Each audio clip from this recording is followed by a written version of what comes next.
हाँ जी, सभी को नमस्कार। एक बार फिर से आपका स्वागत है आपके अपने YouTube चैनल मार्गदर्शन रवि सर में। आज अपने एक विशेष टॉपिक लेके चल रहे हैं। विशेष टॉपिक में आज क्या है, अभी आज अपने बात कर रहे हैं डॉक्टर भीमराव अंबेडकर के बारे में कि डॉक्टर भीमराव अंबेडकर किस प्रकार संविधान के जनक कहलाए, किस प्रकार वह दलितों के मसीहा कहलाए, किस प्रकार उन्हें बाबा साहेब के नाम से प्रसिद्ध हुए।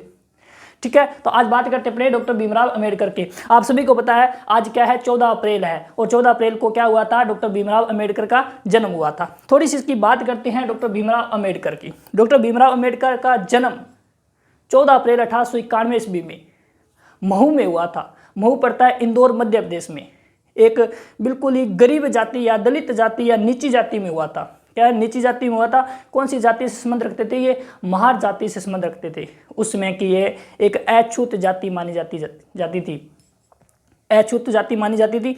अछूत जाति होने के कारण इन्हें बहुत से दिक्कतों का सामना करना पड़ा था। उस समय का जो समाज था वो अछूतों को नकारता था, अपने समाज में जगह नहीं देता था।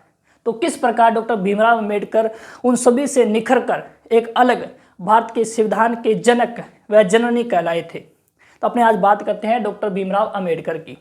ठीक है, जिनका नाम पूरा नाम पूछा जाए तो क्या है, डॉक्टर भीमराव अंबेडकर। तो इनमें 3 व्यक्तियों का बड़ा ही योगदान है। एक तो माता पिता का और दूसरा है इनके गुरु, यानी कि इनका जो पूरा नाम था, इनका नाम था भीम। इनकी माता का नाम था भीमाबाई, उनके नाम पर नाम पड़ा इसका भीम। और इनका नाम था रामजी, भीमराव रामजी अंबेडकर। रामजी इनके पिता का नाम था, रामजी इनके पिता का नाम था। और अंबेडकर एक इनके गुरु थे, ब्राह्मण गुरु। उन्होंने देखा कि किस प्रकार से ये दलित जाति का व्यक्ति या एक छोटा बालक पढ़ने में होशियार है, तो उसे अपना नाम दिया था अंबेडकर। उस गुरु का नाम था ब्राह्मण कृष्ण केशव अंबेडकर। तो उन्होंने अपना नाम दिया था। ये उस गुरु का बड़पन है, उस गुरु को सलाम है जिसने एक दलित परिवार के बच्चे को अपना नाम देकर संबोधित किया था। ठीक है, उस दलित परिवार के बच्चे को, उन दलितों को पढ़ने का अधिकार नहीं था। वह व्यक्ति जो कभी क्लास के बाहर बैठकर पढ़ा था, उसने पूरे हिंदुस्तान का या भारत का ढांचा ही बदल दिया। आज एक मोस्ट इंपोर्टेंट टॉपिक पढ़ने जा रहे हैं जिसका नाम है डॉक्टर भीमराव अंबेडकर। क्या नाम है भी? डॉक्टर भीमराव अंबेडकर। देखो भाई, जिनको अछूत जाति उस समय की भारतीय समाज इनको बिल्कुल अछूत जाति मानती थी, क्योंकि महार एक जाति थी, बिल्कुल दलित परिवार में इनका जन्म होने के कारण अछूत जाति मानी जाती थी। कहते हैं कि इन्हें पानी पीने का अधिकार नहीं था। जहाँ ये पढ़ने जाते थे वहाँ मटके में इन्हें पानी नहीं पीने देते थे। जहाँ से ये चलते थे कहते हैं कि इनके पाँव के निशान ना रहे, इसलिए पीछे ये झाड़ू बांध के रखते थे कि जिस धरती से जा रहे हैं वहाँ पे इनका कोई नामो निशान ना रहे। बोलते समय ये गले में मटका बांध के रखते थे कि कहीं उनका थूक या इनकी पीक क्या है धरती पे ना पड़ जाए, वो धरती अशुद्ध ना हो जाए। तो आज बात करते हैं अपने डॉक्टर भीमराव अंबेडकर की। तो आज डॉक्टर भीमराव अंबेडकर का जन्म, डॉक्टर भीमराव अंबेडकर का जन्म हुआ था 14 अप्रैल 1891 ईस्वी में। कब हुआ था? 14 अप्रैल 1891 ईस्वी में। फिर मृत्यु, डॉक्टर भीमराव अंबेडकर का जन्म 14 अप्रैल 1896 में, मृत्यु 6 दिसंबर 1956 में। मृत्यु कब हुई थी? 1956 में। सर जन्म हुआ था तो जन्म कहाँ पे हुआ था? जन्म स्थान बता देना। जन्म स्थान, इनका जन्म स्थान कहाँ पे था? तो जन्म स्थान हुआ था, इनका जन्म हुआ था महू छावनी में। कहाँ? महू छावनी में। इनका जन्म कहाँ होता है? महू छावनी में, जो कहाँ पड़ती है? इंदौर। और इंदौर आप सभी को पता है कहाँ पड़ता है? मध्य प्रदेश में। तो इंदौर में कहाँ हुआ था? किस परिवार में हुआ था? तो बता देना किस परिवार में हुआ था? तो महार जाति में हुआ था। इनका जन्म कहाँ हुआ था? महार जाति। उसमें हिंदू धर्म के अनुसार महाराष्ट्र की, मतलब महाराष्ट्र में एक नीची जाति को माना जाता था। ठीक है भाई। इनका पूरा नाम, डॉक्टर भीमराव अंबेडकर का पूरा नाम, डॉक्टर भीमराव अंबेडकर का पूरा नाम क्या था? तो इनका नाम था डॉक्टर भीमराव रामजी अंबेडकर। भीमराव अंबेडकर। तो ये क्या इनका पूरा नाम था। इनके बचपन का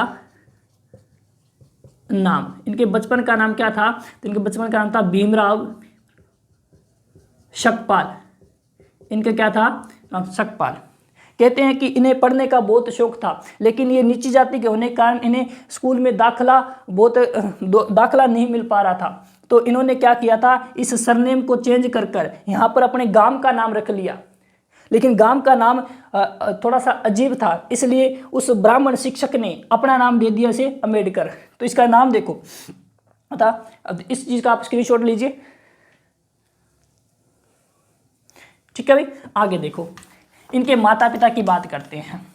इनके माता पिता की, इनके पिता का नाम क्या था? इनके पिता का नाम क्या था? इनके पिता का नाम था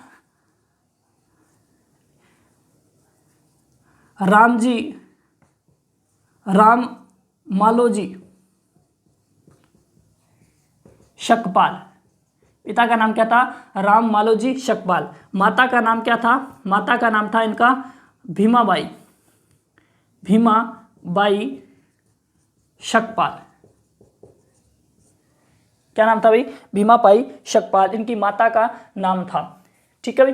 किस प्रकार इन्होंने देखो, कुछ हिस्सा अपने माता के नाम से लिया और कुछ हिस्सा अपने पिता के नाम से लिया, और कुछ इन्होंने इनके नाम के पीछे अम्बेडकर इनके गुरु ने लगा दिया था। तो इनका नाम क्या था? माता पिता के शौक से और गुरु के नाम के शौक से बना था, ठीक है भाई। ये तो था इनके माता पिता का नाम। इनके जो पिता थे, इनके जो पूर्वज थे वो कभी ब्रिटिश ईस्ट इंडिया कंपनी में कार्य करते थे। इनके जो पिता थे वो ईस्ट इंडिया कंपनी में क्या थे? ईस्ट इंडिया कंपनी में कार्य करते थे। वहाँ पे किस पद पे थे? सूबेदार के पद पे थे। किस पद पे थे? सूबेदार के पद पे थे। भली बात है, एक सूबेदार का पद एक अच्छा पद माना जाता है, ठीक है। तो सूबेदार के पद पे ये शामिल थे। ये कहते हैं कि भीमा रामजी मालोजी और भीमा जी की ये क्या थी? 14वीं संतान थी। कितनी भाई? 14वीं संतान। 14वीं संतान कौन थी? डॉक्टर भीमराव अम्बेडकर थी। यानी कि इससे पहले 13 संतान हो चुकी थी, 14वीं संतान कौन सी? डॉक्टर भीमराव अम्बेडकर था। अपने डॉक्टर भीमराव अम्बेडकर की बात करते हैं उपनामों की, ये आप एक बार स्क्रीनशॉट लीजिए। अपने बात करते हैं डॉक्टर भीमराव अम्बेडकर के उपनामों की। क्या क्या उनके उपनाम हैं? देखो भाई, क्या क्या उपनाम है? तो इन्हें सबसे उपनाम किन किन नामों से प्रसिद्ध है? सबसे नाम किस नाम से प्रसिद्ध है? तो बता देना सर, बाबा साहब के नाम से ये प्रसिद्ध है। प्रसिद्ध किस नाम से है? तो बाबा साहेब के नाम से ये प्रसिद्ध है। किस नाम से प्रसिद्ध है? बाबा साहेब के। इन्हें संविधान के पितामह कहते हैं। संविधान के पितामह कहते हैं। क्या कहते हैं? संविधान के पितामह कहते हैं। इन्हें संविधान का शिल्पकार कहते हैं। संविधान का पितामह कह दो, संविधान का शिल्पकार भी कौन है? तो डॉक्टर भीमराव अम्बेडकर। इन्हें संविधान का जनक कहते हैं। संविधान का जनक कहते हैं। वह जनक व जननी कहते हैं। जनक व जननी कहते हैं। जननी कहने किसने कहा था? तो के.वी. राव ने कहा था। के.वी. राव ने कहा कि इन्होंने संविधान का जनक नहीं, इन्होंने संविधान को जन्म दिया है, ठीक है भाई। तो जननी कहा था, ठीक है। फिर याद रखना, इनको संविधान का जनक, इन्हें आधुनिक भारत का भविष्य कहा जाता है। आधुनिक भारत का भविष्य कहा जाता है। तो याद रखना, बाबा साहब के नाम से संविधान के पितामह के नाम से संविधान का शिल्पकार, संविधान का जनक व जननी, आधुनिक भारत का भविष्य किन्हें कहा जाता है? तो डॉक्टर भीमराव अम्बेडकर को कहा जाता है। हिंदू समाज का इन्हें लिंकन भी कहा जाता है। आप इधर देखना, इन्हें हिंदू समाज का भारतीय हिंदू समाज का लिंकन भी कहा जाता है। क्या कहा जाता है? भारतीय समाज का लिंकन भी कहा जाता है। भारतीय हिंदू समाज का लिंकन भी कहा जाता है। फिर याद रखना, भारतीय समाज का इन्हें भारतीय हिंदू समाज का मार्टिन लूथर भी कहा जाता है। क्या कहा जाता है? भारतीय समाज का मार्टिन लूथर भी कहा जाता है। इन्हें और किन नामों से जाना जाता है? तो इन्हें बता देना, इन्हें दलितों का मसीहा भी कहा जाता है। दलितों का मसीहा भी कहा जाता है, ठीक है भाई। क्योंकि इन्होंने सर्वोधिक जो हित में काम किया था वो क्या था? दलितों के। क्योंकि आप खुद ये किस जाति थे? एक नीची जाति थे। वो अलग बात है कि पहले इन्होंने जो प्राथमिकता दी थी वो अपने दलित वर्ग को दी थी, अपने आप को ऊपर लेके आया था। फिर इन्होंने जो काम किया वो पूरे समूचे भारत के लिए किया था, क्योंकि संविधान समूचे भारत के लिए था। ठीक है भाई। और क्या कहते हैं सर, और इन्हें कहते हैं आधुनिक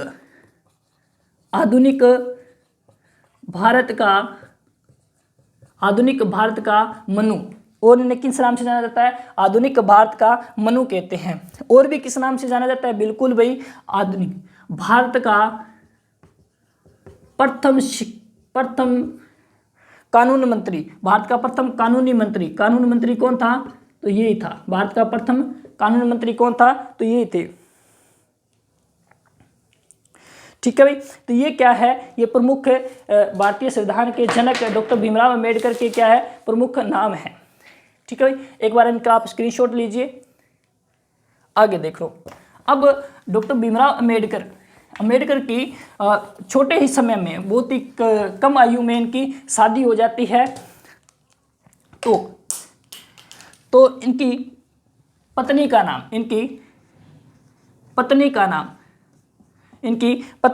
क्या है, इनकी पत्नी का नाम है रामाबाई। क्या नाम है भाई, रामाबाई। कहते हैं कि रामाबाई से जो शादी होती है वो 1906 में होती है। कब होती है, 1906 में होती है। लेकिन रामाबाई की मृत्यु हो जाती है, साथ नहीं देती है, लेकिन मृत्यु हो जाती है 1935 में। कब हो जाती है, 1935 में इनकी क्या हो जाती है, मृत्यु हो जाती है। फिर इन्होंने दूसरी शादी की थी, जब इनका नाम अच्छी तरह से बन गया था, जब ये विदेश में जाकर पढ़ाई करके आए थे, डिग्री प्राप्त करने के बाद जब इनको जानने लग गया था, इनका नाम बनने लग गया, तब इन्होंने दूसरी शादी की थी डॉक्टर सविता अम्बेडकर से। अम्बेडकर, देखो शादी के बाद में सरनेम चेंज होता है भाई, सरनेम पति का लगाना पड़ता है। तो ये पैसे से क्या थी, ये पढ़ी लिखी महिला थी, लेकिन क्या थी, ये ब्राह्मण थी। अब आप सोचो कि सर, जिस अछूत को कोई पास में कोई अपनी धरती से नहीं निकलने दे रहा था, उसके साथ कौन शादी कर रही है, सविता अम्बेडकर, जो एक क्या थी, ब्राह्मण थी। उसने समझा कि बंदे में क्या है, टैलेंट है। ठीक है भाई। तो याकना एक ब्राह्मण के साथ शादी हुई थी। इनके गुरु का नाम और देख लो भी, इनके गुरु का नाम जिन्होंने इसे अपना नाम दिया था। एक बहुत बड़ी बात है कि किसी दलित वर्ग के व्यक्ति को या बच्चे को अपना नाम देना। ठीक है। उस गुरु का नाम था ब्राह्मण कृष्ण केशव। क्या नाम था, ब्राह्मण कृष्ण केशव। कहते हैं कि ब्राह्मण कृष्ण केशव, जिनका पूरा नाम था ब्राह्मण कृष्ण अम्बेडकर डॉक्टर भीमराव अम्बेडकर के पास आए, उन्हें अपना नाम दिया। कहा कि ये आप नाम रख लो, जो आपका नाम है लेने में बड़ा अजीब सा लगता है, ओखा सा नाम है, ये बोल दिया था किसने, कृष्ण केशव ने। और कहते हैं कि कृष्ण केशव डॉक्टर भीमराव अम्बेडकर से इतने प्रभावित थे कि उसे अपने घर पे ले जाते थे, उसके साथ घंटों बातें करते थे, उसको अपने घर पे खाना खिलाते थे। ठीक है। एक बार की बात है, डॉक्टर भीमराव अम्बेडकर कक्षा के बाहर पढ़ रहे थे, क्योंकि आपको पता है कि नीची जाति के व्यक्ति को कक्षा में प्रवेश नहीं दिया जाता था, मास्टर भी घृणा करते थे। एक मास्टर इसको छोड़कर ये प्रेम करता था डॉक्टर भीमराव अम्बेडकर से, इसको छोड़कर। तो एक बार डॉक्टर भीमराव अम्बेडकर क्या है, क्लास के बाहर पढ़ रहे थे बेटे, तो डॉक्टर भीमराव अम्बेडकर गुरु आया, उन्होंने कहा कि ये सवाल हल करके दिखाओ। तो डॉक्टर भीमराव अम्बेडकर चले और सवाल हल करने के लिए गए। तो सभी बच्चे चलाए, सर क्या कर रहे हो। सर ने पूछा, केशव ने पूछा क्या, कि सर ये नीची जाति का। तो कहते हैं कि वो जो वहाँ पे जो सभी बालक बैठे हुए थे, उन्होंने अपना टिप्पण उठाकर पीछे रख दिया कि कहीं इस दलित की परछाई हम पर हमारे खाने पे ना पड़ जाए। तो इस प्रकार से भेदभाव किया जाता था। उस भेदभाव को इसने मिटाया था, किसने, डॉक्टर भीमराव अम्बेडकर को। अब देख लो कितना शक्तिशाली व्यक्ति है, जिसको अपने वर्तमान में पढ़ रहे हैं और पढ़ा रहे हैं। ठीक है भाई। आगे देखो, अब देखो इसे यहाँ शिक्षा ग्रहण नहीं करने दिए, यहाँ पानी पीने नहीं दिया था घड़े से। तो इन्होंने कहा कि मैं यहाँ नहीं पढ़ूंगा, मैं कहाँ पढ़ूंगा, मैं बॉम्बे पढ़ूंगा। तो इन्होंने शिक्षा अपने, एक बार इसको आप स्क्रीनशॉट लीजिए। ठीक है। इन्होंने कहा कि मैं यहाँ नहीं पढ़ूंगा, मैं कहाँ पढ़ूंगा, मैं तो इनकी शिक्षा देखो, इन्होंने कहा कि मैं तो यहाँ नहीं पढ़ूंगा, कहाँ पढ़ूंगा, university of Bombay, university of Bombay अपने भारत में ही है। इन्होंने कहा कि यूनिवर्सिटी ऑफ बॉम्बे, वहाँ से इन्होंने बीए की, क्या की, बीए की, क्या की भी, वहाँ से इन्होंने बीए की। फिर याद रखना 1913 में ये यूएसए, संयुक्त राज्य अमेरिका का एक विद्यालय है कोलंबिया विश्वविद्यालय में प्रवेश लिया। कब, 1913 में। जिस व्यक्ति को भारत में नहीं पढ़ने दिया वो व्यक्ति कहाँ पढ़ने जा रहा है, यूएसए, संयुक्त राज्य अमेरिका में पढ़ना जा रहा है, और टॉप, उस समय के टॉप विश्वविद्यालय में पढ़ रहा है। वहां पे इन्होंने कहा कि किस प्रकार दलितों को मैं ऊपर उठा सकूं, इसलिए उन्होंने अर्थशास्त्र में, वहां जाकर अर्थशास्त्र में एमए की, दूसरी वहां से इन्होंने पीएचडी की उपाधि धारण की। अब ये सोचोगे सर 1913 में संयुक्त राज्य अमेरिका, आज जाना आसान नहीं है, उस समय ये कैसे गए? तो ये गए थे स्कॉलरशिप के आधार पे। किसके आधार पर? स्कॉलरशिप के आधार पर।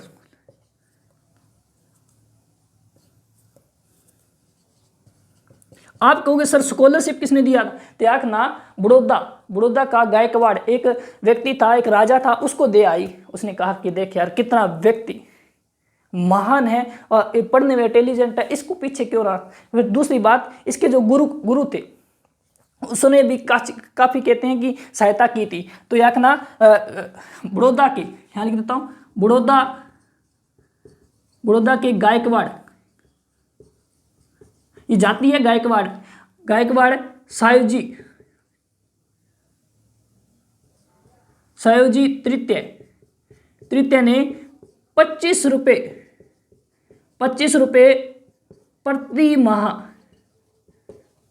प्रति माह देने की बात की कि आप क्या जाओ वहाँ पे पढ़ाई कर लो, आपको 25 रुपये प्रति माह, उसमें बहुत थे।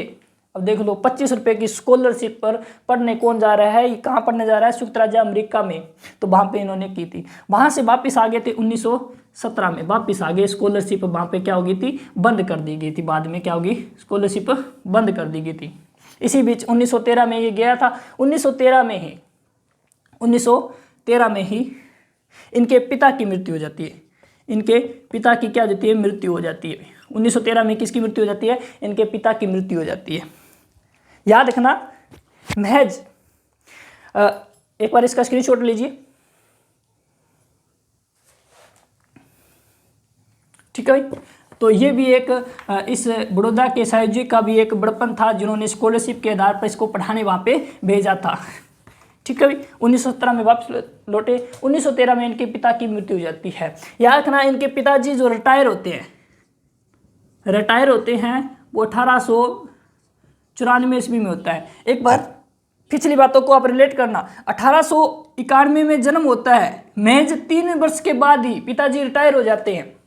तो इसका मतलब रिटायर होने के बाद पेंशन मिलती है। एक अच्छा जीवन यापन डॉक्टर भीमराव अम्बेडकर को नहीं मिला।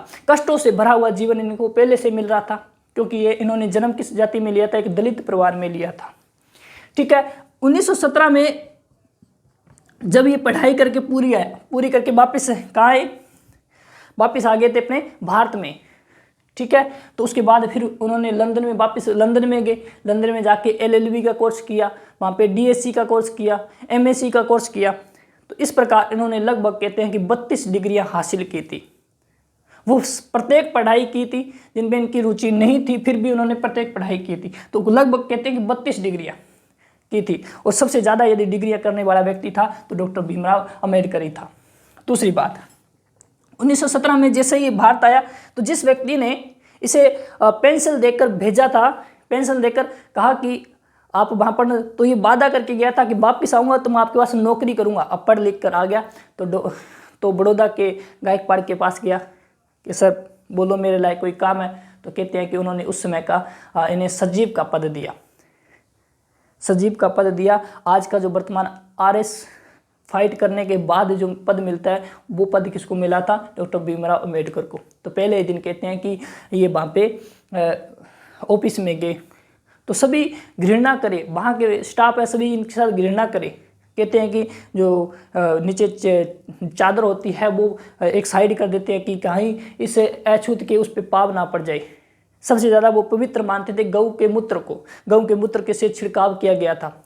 यहाँ तक कि मुझे यही भी याद है कि एक पियून से डॉक्टर भीमराव अम्बेडकर ने फाइल मांगी, तो कहते हैं डॉक्टर भीमराव अम्बेडकर के सामने उस पियून ने, उस नौकर ने, जो भीमराव अम्बेडकर के सामने कुछ नहीं था, उसने फाइलों का जत्था उसके मुंह पर फेंक के मारा था। चाय नहीं जलाता था कोई पियून उसको, अपना टेबल खुद साफ करते थे। तो डॉक्टर भीमराव अम्बेडकर को घृणा होने लगी। कहा कि मैं जिस समाज को जहां छोड़ के गया था 1917 के बाद भी वो समाज वहां ही है। कहा कि कुछ ना कुछ तो करना पड़ेगा। तो उन्होंने इन्होंने एक संगठित प्रयास किया। किसके लिए? दलितों के लिए। उसके बारे में बात करते हैं। ठीक है भाई, प्रथम संगठित प्रयास किया। प्रथम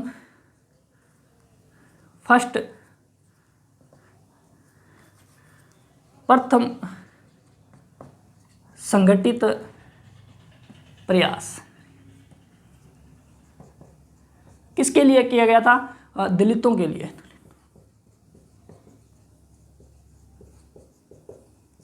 क्या किया गया था? एक सभा की स्थापना की गई थी। एक सभा की स्थापना की गई थी। उस सभा का नाम क्या था? उस सभा का नाम क्या था? बहिष्कृत हितकारिणी सभा। क्या नाम था उसका? क्या नाम था? बहिष्कृत हितकारिणी सभा। इस बहिष्कृत हितकारिणी सभा की स्थापना 20 जुलाई 1924 में की गई थी। 20 जुलाई 1924 में की थी। इसकी स्थापना कहाँ की गई थी? तो बता देना, बंबई में की गई थी। कहाँ पे की गई थी? सभी लोगों को इकट्ठा किया गया था और कहा कि जो बहिष्कृत यानी कि नीची जाति है उनको ऊपर उठाया जाए। तो उन्होंने बहिष्कृत हितकारिणी सभा की स्थापना की थी। ये तो क्या था? डॉक्टर भीमराव अम्बेडकर का प्रथम प्रयास था अपने लोगों के प्रति। ठीक है भाई। फिर 1930 में, नेक्स्ट हो गया, एक बार स्क्रीनशॉट लीजिए इसका। फिर 1930 में क्या किया? 1930 में अखिल भारतीय 1930 में अखिल भारतीय दलित वर्ग संघ संस्था की स्थापना की। क्या की थी? 1930 में अखिल भारतीय दलित वर्ग संघ की स्थापना की गई थी। 1936 में देखो, 1930 में इसने क्या किया? अखिल भारतीय दलित वर्ग की संघ की स्थापना की थी। 1936 में इंडिपेंडेंट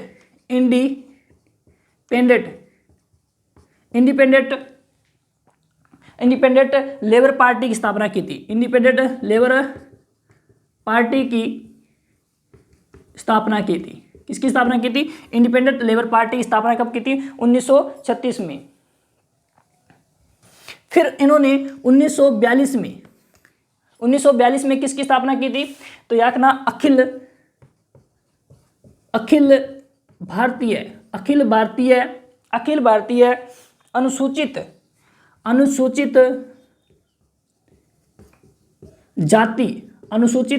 जाति संघ की स्थापना की थी। नामक एक संगठन था, उसकी स्थापना की थी। तो ये क्या था? उनके प्रयास थे। ठीक है भाई, ये आप एक बार स्क्रीनशॉट लीजिए। 1930 में उन्होंने अखिल भारतीय दलित वर्ग की संघ की स्थापना की थी। 1936 में इंडिपेंडेंट लेबर पार्टी की स्थापना की थी। 1942 में अखिल भारतीय अनुसूचित जाति की संघ की स्थापना की थी। कहते हैं कि इन्होंने बम्बई से इन्होंने चुनाव भी लड़े थे, लेकिन कहते हैं कि उसमें अमीर वर्ग जितना भी था, ऊपर वाले, वो क्या करने, सभी एक तरफ हो गए। उन्होंने कहा कि हम चाहे जीते या ना जीते, लेकिन ये नीची जाति डॉक्टर भीमराव अम्बेडकर नहीं जीतना चाहिए। दूसरी बार इन्होंने फिर प्रयास किया और बंगाल से चुनाव लड़ा और वहाँ पे क्या ये जीत जाते हैं। ठीक है भाई, ठीक है, आगे देखना। क्योंकि इन्होंने लंदन में सब कुछ पढ़ाई की थी, तो लंदन में 3 गोलमेज सम्मेलन हुए थे, गोल मेज सम्मेलन। कब हुआ थे? 1930 को, 1931 को और 1932 को। इन तीनों ही गोलमेज सम्मेलन में भाग लेने कोई व्यक्ति गया था भारत का, तो एकमात्र कौन गए थे? डॉक्टर भीमराव अम्बेडकर गए थे, डॉक्टर भीमराव अम्बेडकर जी गए थे।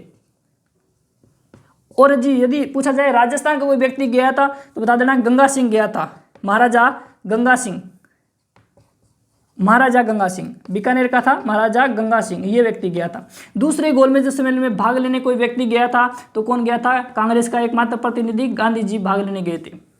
तो ठीक है भाई, ये बात थी कुछ नहीं। इसके अलावा कहते हैं कि इन्होंने एक महाराष्ट्र के अंदर एक कानून, नगर पालिका ने एक कानून पारित किया था कि सभी दलितों के लिए सार्वजनिक तालाब का निर्माण किया था, कि सभी के लिए वो सार्वजनिक है, कोई भी जाकर वहाँ से पानी पी सकते हैं, किसी को कोई रोक टोक नहीं है। लेकिन कहते हैं उच्च वर्ग के व्यक्तियों ने कहा कि निम्न वर्ग के व्यक्तियों को यहाँ पर अपने पानी नहीं पीने देंगे। तो डॉक्टर भीमराव अम्बेडकर की अध्यक्षता में 5-6 हज़ार लोग एक साथ गए और वहाँ पे जाकर डॉक्टर भीमराव अम्बेडकर ने सर्वप्रथम पानी पिया और उस कानून को तोड़ा। तो ये तो तालाब की घटना थी। एक याद रखना, नासिक सत्याग्रह, नासिक सत्याग्रह ये क्या है भाई? ये क्या है? नासिक सत्याग्रह क्या है? नासिक सत्याग्रह नासिक में, कहाँ? नासिक पड़ता है महाराष्ट्र में। नासिक में भगवान राम की काले पत्थर की मूर्ति थी, काले पत्थर की मूर्ति विराजमान थी। तो कहते हैं कि वहाँ अछूतों को प्रवेश नहीं दिया जाता था, तो डॉक्टर भीमराव अम्बेडकर ने ये सत्याग्रह चलाया था और वहाँ पे प्रवेश लिया था। फिर विजयदशमी के दिन ही, कब? विजयदशमी के दिन ही 14 अक्टूबर को विजयदशमी के दिन ही 14 अक्टूबर 1956 को डॉक्टर भीमराव अम्बेडकर ने अपना धर्म परिवर्तन कर लिया। पहले ये हिंदू धर्म से थे, अब इन्होंने बौद्ध धर्म ग्रहण कर लिया। ध्यान रखना, कब ग्रहण किया था? 14 अक्टूबर 1956 को इन्होंने हिंदू धर्म को छोड़कर बौद्ध धर्म ग्रहण कर लिया। ये नहीं किया था, इनके साथ करीबन 500 न्यायी और थे, उन्होंने भी इस धर्म को ग्रहण किया था। तो ये किस दिन था? 14 अक्टूबर 1956 को। इस दिन थी विजयदशमी। ठीक है, आगे बात करते हैं। उसके बाद ये आप एक यहीं पर याद रखना, डॉक्टर भीमराव अम्बेडकर की मृत्यु भी कब होती है? डॉक्टर भीमराव अम्बेडकर की मृत्यु हो जाती है 6 दिसंबर 1956 को इनकी क्या हो जाती है? मृत्यु हो जाती है। फिर एक बात और याद रखना, ठीक है भाई, स्क्रीनशॉट लीजिए एक बार। एक बात और याद रखना, जैसे इनकी मृत्यु होती है, मृत्यु के बाद जैसे इनकी मृत्यु होती है तो एक नेक्स्ट इनको 14 अप्रैल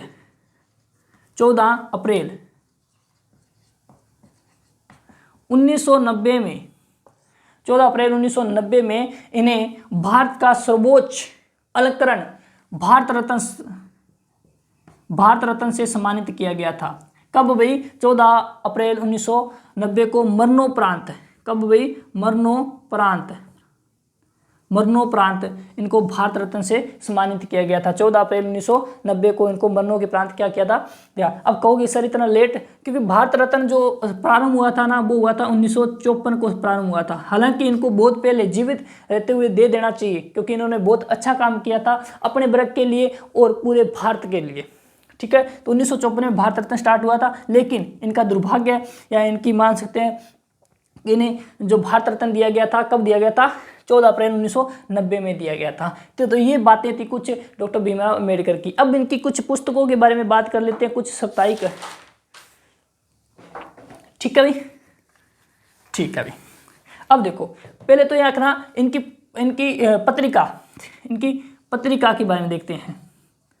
एक इन्होंने पत्रिका निकाली थी मूक नायक, यानी कि जो कुछ ना बोले। तो डॉक्टर भीमराव अम्बेडकर ने 7 दिन में से एक दिन, यानी कि ये क्या थी? साप्ताहिक पत्रिका थी। साप्ताहिक पत्रिका ये निकाली गई थी 1920 में। कब निकाली गई थी? 1920 में। कहा कि कुछ पढ़े लिखे वर्ग के पास जाएगी, वो तो मुझे समझेगा। ठीक है भाई। दूसरी जो इनकी पत्रिका थी वो थी बहिष्कृत भारत। तो ये दो इनकी क्या थी? पत्रिका थी। अब बात करते हैं इनके प्रमुख ग्रंथों के बारे में। इनके ग्रंथों के बारे में एक जो ग्रंथ है इनका भारत में, इनका ग्रंथ है एक भारत का राष्ट्रीय अंश, भारत का राष्ट्रीय अंश, भारत का राष्ट्रीय अंश। दूसरा जो इनका ग्रंथ है पाकिस्तान का विचार, पाकिस्तान का विचार। क्या ग्रंथ है अभी? पाकिस्तान का विचार। तीसरा जो इनका ग्रंथ है भगवान बुद्ध व और उनका धर्म, और उनका धर्म, भगवान बुद्ध व उनका धर्म। चौथा जो इनका ग्रंथ है कांग्रेस व गांधी ने दलितों के लिए क्या किया, ये ग्रंथ है अभी। ठीक है अभी। एक है भारत में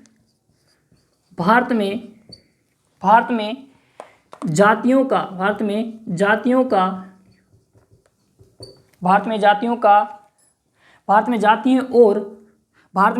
और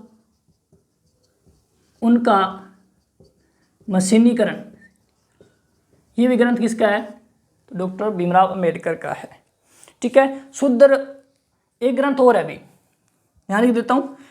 क्या है अभी? शूद्र कौन और कैसे। क्या है अभी? शूद्र कौन और कैसे, शूद्र कौन और कैसे, है ना, शूद्र कौन और कैसे। तो ये किनके ग्रंथ है? ये डॉक्टर भीमराव अंबेडकर के ग्रंथ है। अब एक नाम हो रहा था बीच में गांधी जी का, तो गांधी जी और डॉक्टर भीमराव अंबेडकर के मध्य एक समझौता हुआ था जिसे कहते हैं पूना समझौता। डॉक्टर भीमराव अंबेडकर ने कहा कि मेरा जो ये जो भारतीय समाज है, ये जो समाज है, ये दलितों को समानता की दृष्टि से नहीं देता। मैं तो उनको अलग अलग जाति बनाना चाहता हूँ, अलग से उनके लिए चुनाव लड़ना चाहता हूँ। तो गांधी जी ने मना कर दिया कि भाई देख, मैं इस भारत को आज़ाद करवाना चाहता हूँ। और फिर वो बात नहीं रहेगी, क्योंकि अंग्रेज तो पहले से चाहते हैं कि कैसे। तो कहते हैं कि डॉक्टर भीमराव अंबेडकर ने कहा कि 1909 में जब मुसलमानों के लिए उनको अलग से चुनाव करने की इजाज़त दी गई, तब आपने नहीं बोला। 1919 में सिखों को अलग से पार्टी बना के दी थी, तब आप नहीं बोले थे। चुनाव लड़ने का अधिकार दिया। गांधी जी ने कहा बापू ये हाथ जोड़े मान जा। तो कहते हैं कि गांधी जी और डॉक्टर भीमराव अंबेडकर के मध्य एक समझौता हुआ था, उसे बोलते हैं पूना समझौता। कब हुआ था? 1932 में हुआ था। किस किस के मध्य हुआ था? तो ये अंबेडकर और गांधी के मध्य हुआ था। अंबेडकर और गांधी के मध्य हुआ था। तो इतनी बात थी डॉक्टर भीमराव अंबेडकर की। ये कोई मैंने वैसे एजुकेशन के मामले में नहीं पढ़ाया, मैंने ये पढ़ाया कि पढ़े लिखे इंसान तक जानी चाहिए बात, जो डॉक्टर भीमराव अंबेडकर को गलत समझते हैं। तो पहले डॉक्टर भीमराव अंबेडकर की उनको बायोग्राफी पढ़नी चाहिए कि किस प्रकार से इस व्यक्ति ने संघर्ष करके अपना नाम बलबूते से ऊपर लेके आया था। तो अपनी बात की थी आज डॉक्टर भीमराव अंबेडकर की। आशा करता हूँ आप सभी को समझ में आया होगा। यदि आपको समझ में आया तो वीडियो को लाइक करें, कमेंट करें और वीडियो को शेयर करना ना भूलें और चैनल को सब्सक्राइब करें। धन्यवाद। जय भीम।